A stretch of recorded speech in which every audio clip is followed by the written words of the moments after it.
Sa una kasi parang mahirap tanggapin. Eh, parang ano lang, isang ano lang, parang nawala ba?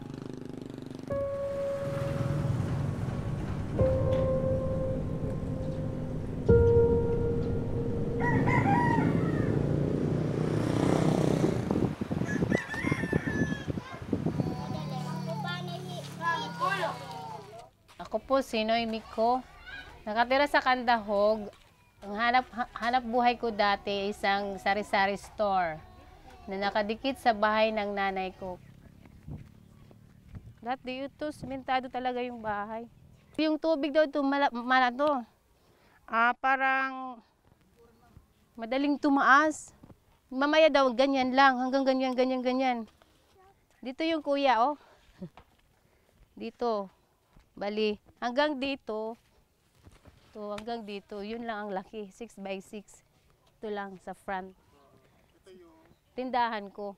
Kasi ito daanan kasi yan.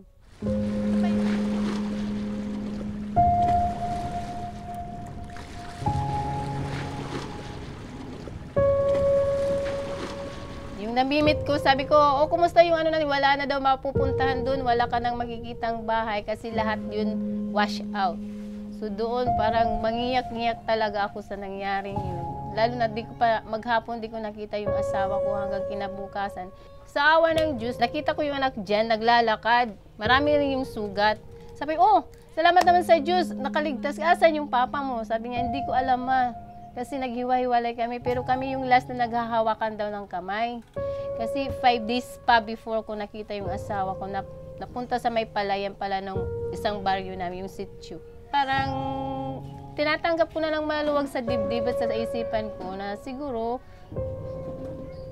ang Panginoon lang may ano nun, may gusto.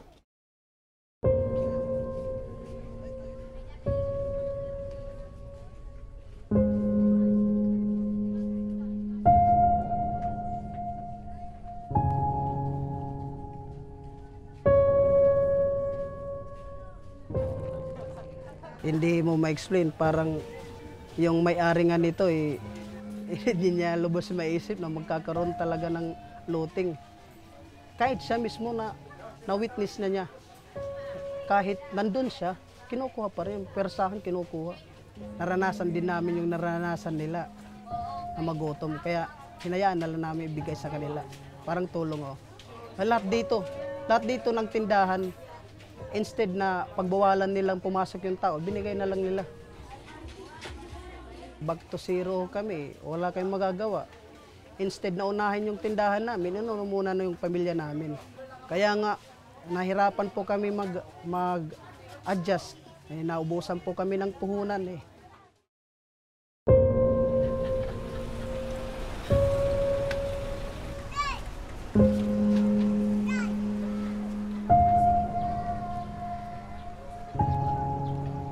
Mainit. Dito kami sa labas. Hindi ka makatulog doon sa loob. Pag maulan, di din okay kasi tumutulo yung tent. Pag maulan masyado pa, tapos bumabaha pa. Parang di rin kami okay sa tent nakatera. Pero inaano lang namin, kinakaya kasi wala namang iba.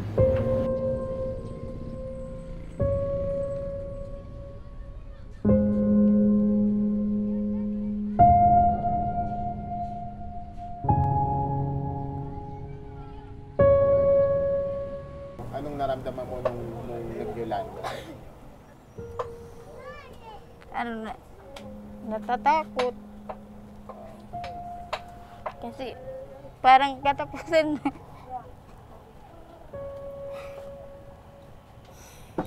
Nawala ba yung kabuhayan mo doon, ate? Nawala lahat-lahat. Yung kinakabuhay namin, nawala. Parang wala na mangyayari sa amin. Parang hindi na kayo makakabangon. Yan. Napakalaki yung tulong ng sari-sari store into our economic profile in the country because As you know, ito yung pinakamabilis na negosyo ng bawat pamilya. Okay, virtually every family would have its own small sari-sari store. So importante that we should revive that because that's the foundation, that's the heart and soul of the fundamental livelihood of each of the families, many of the families in the town. Will really take both the government and the private sector really helping each other to really revive this very important industry. I'm very thankful of many help coming from the private sector like PNG, from other organizations also coming from the private sector to support our sari-sari store program. We need to revive immediately the livelihood. So they should be back on their feet immediately, providing them access to working capital, infrastructure support on the sari-sari store itself, and providing them like goods and stocks support that will allow them to revive very fast their businesses.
Tide powder, 1 dozen lang.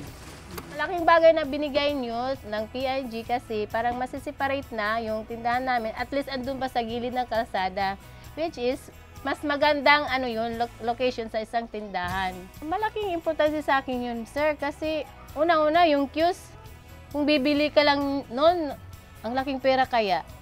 Lalo na yung, kung ako lang, malaking pera din yung magpapagawa ko sa labas. Eh, ngayon, binigay sa akin ng free, at saka may giveaway pang 1,000 na products. So, malaking bagay na rin yun, sir. Malaking tulong na rin sa akin. Nakapagbigay naman ng pag-asa yung binigay sa amin ng PNG.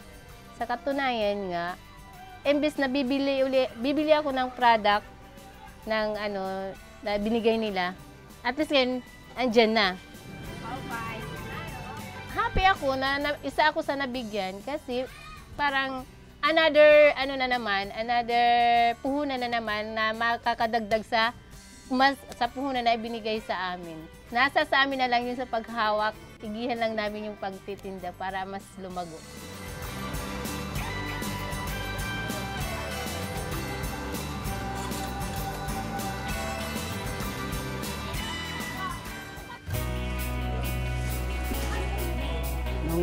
Nagsimula lang kami, magsimula ng business namin nung February lang. Kaso kulang kami ng puhunan. Nung dumating kami dito, timing po na dumating yung Procter & Gamble. Binigyan po kami ng libreng paninda. Siguro mga worth 3,000 po. Buti na lang binigyan kami nito. At least may lalagyan na kami ng mga paninda namin. Matapos ng bagyo yun, ito yung talagang yung mabili. Ito mga powder, bars. Lahat po ng produkto ng Procter & Gamble binigay po sa amin. Libre yun, wala yung bayad. Kaya nga po, ini-enroll po namin ito. Naro-roll namin. Saka yung ganansya po namin, naiipon namin sa binibili namin ng iba't ibang mga produkto na paninda namin. Akala namin di na kami makakabawi. Sa laki ng puhunan na nawala sa amin, ngayon paunti-unti na napupunan yung mga mga nakulang doon sa paninda nawala.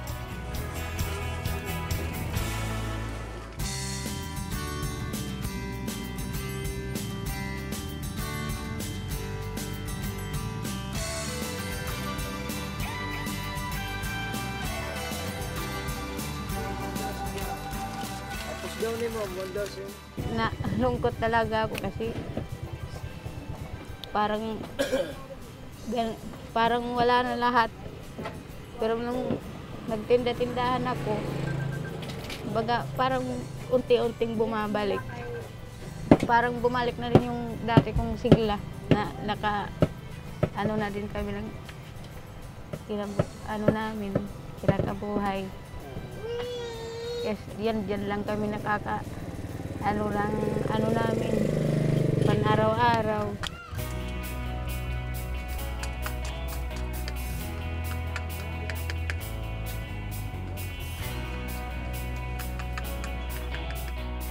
Binigyan na naman ako ng baby ng juice.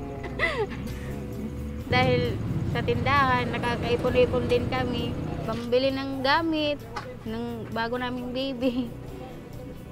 Yung gamit ko naman dati, na wala lahat, ubos na dala ni Yolanda. Dahil sa tindahan, ano kami ipon, nakabili-bili ng gamit, kunti-kunti.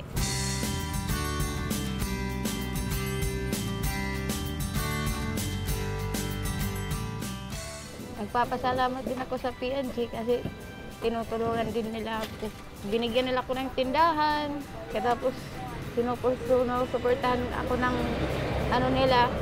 mga produkto. Yung pagtulong na yun, galing talaga sa puso.